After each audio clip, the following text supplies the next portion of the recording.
Hey everyone, welcome back to Mindful English. I'm Sarah, and I'm sitting here in the studio with Liam. Hey guys.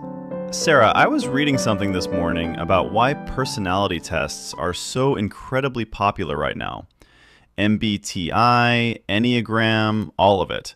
People are obsessed with categorizing themselves and each other. Right, and it makes sense, because when we try to describe a human being, one or two words never really does them justice, does it? Not even close. We're all so much more complicated than that. And today, we're going deep on exactly that. The vocabulary for capturing the real, layered, sometimes contradictory nature of the people around us. By the end of this, you'll have a whole new set of words for the people in your life. Let's get into it. Let's start with the most obvious layer: social energy. When someone walks into a room, you immediately feel their presence. Some people are incredibly charismatic. That adjective describes someone who has this natural magnetic pull. They don't even have to try. People just want to listen to whatever they're saying. And usually a charismatic person is also a people person. They genuinely draw energy from interacting with others. If you take them to a networking event, they instantly become the life of the party. They bring the jokes, they bring the energy, and they make sure everyone is having a good time. We often call this type of person a social butterfly because they effortlessly flutter from one conversation to the next without any awkwardness. The formal adjective for that kind of highly sociable, outgoing nature is gregarious. But here's something I think we often get wrong. Society tends to reward gregarious people and automatically make them the leaders. But you don't have to be the loudest person in the room to be a powerful communicator. Oh, I completely agree.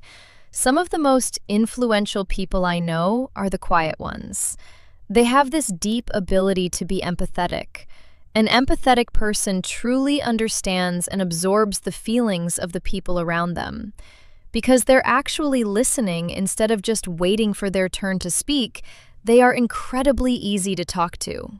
You feel safe opening up to them. And on that quieter side of the spectrum, you have people who actively need to be away from crowds to recharge.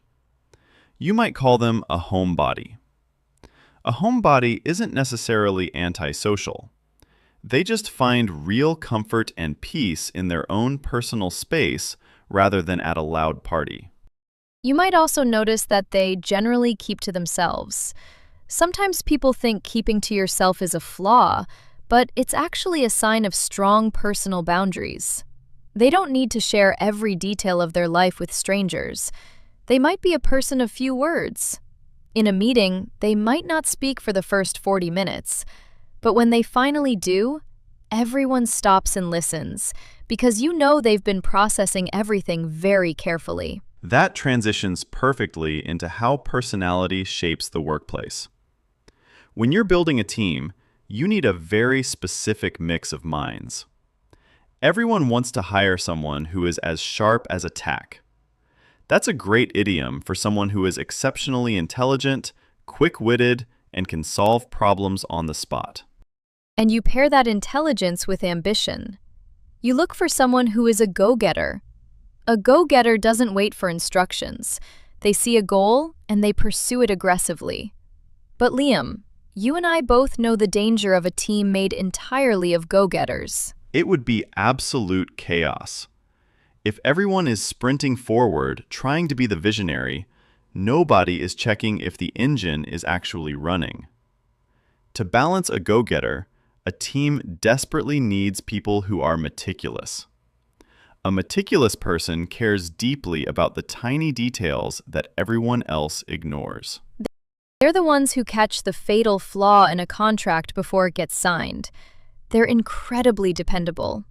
You never have to micromanage a dependable person because you know with complete certainty that they will deliver exactly what they promised. And to keep things moving forward, you need someone who is inquisitive. An inquisitive person is never satisfied with, "That's how we've always done it."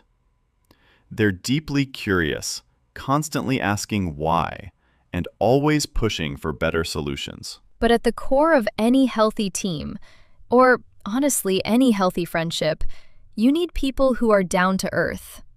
This is arguably the highest compliment you can give someone who is successful. If a CEO is down to earth, it means they're still humble, practical, and completely grounded.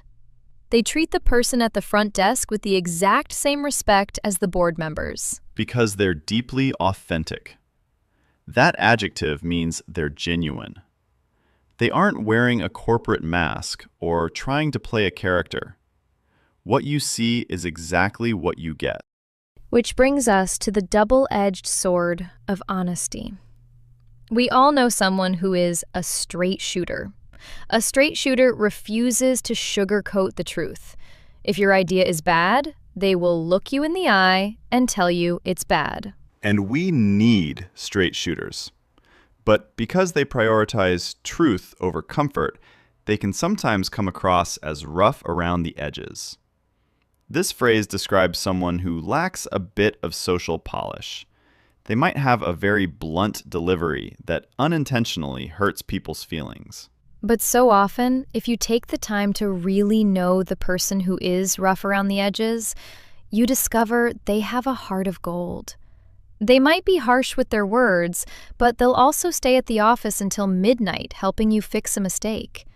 Their kindness is in their actions, not their tone. That takes a lot of emotional strength. And speaking of strength, let's talk about how people handle adversity.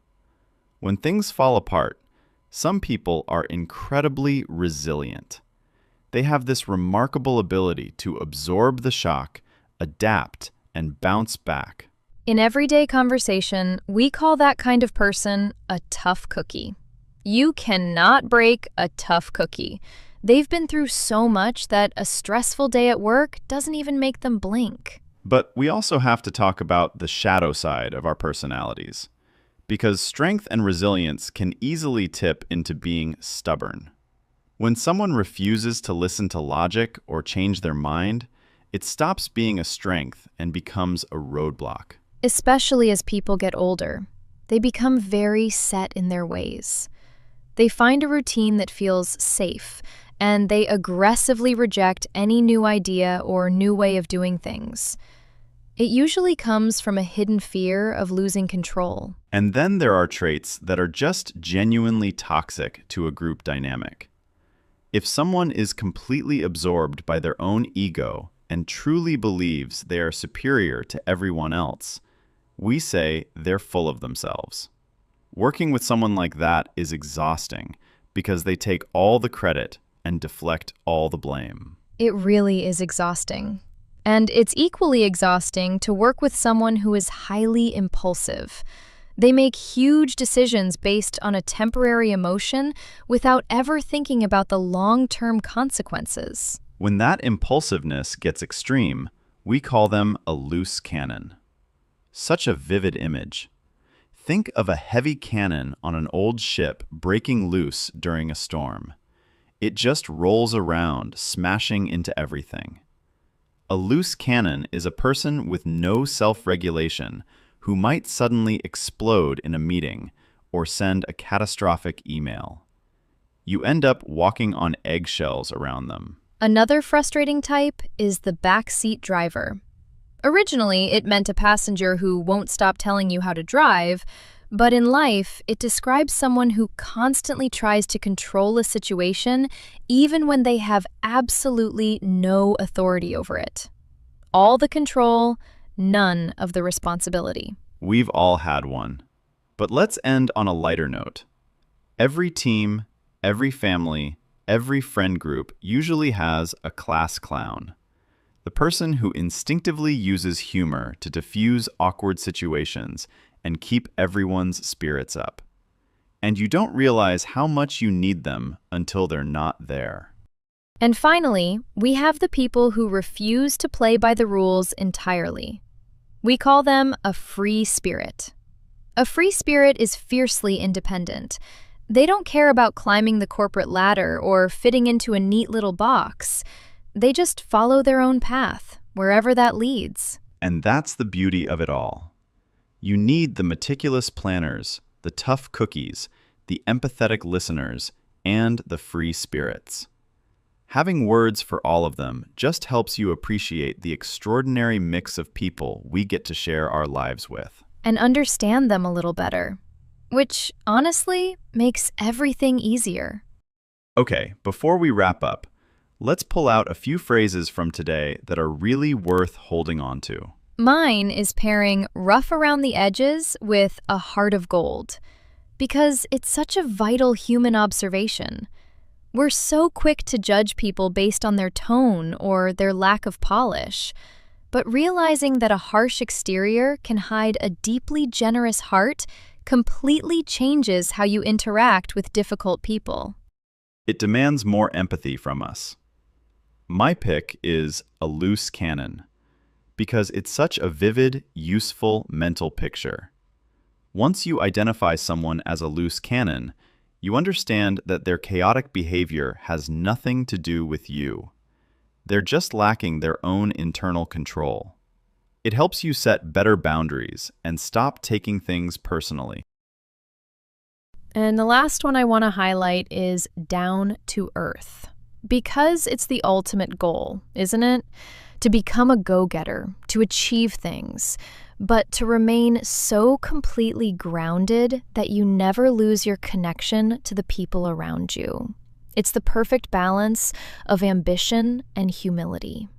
Which one of these feels most relevant to someone in your life right now? Or maybe to yourself? Tell us in the comments. Is there a person in your life who is rough around the edges but has a heart of gold?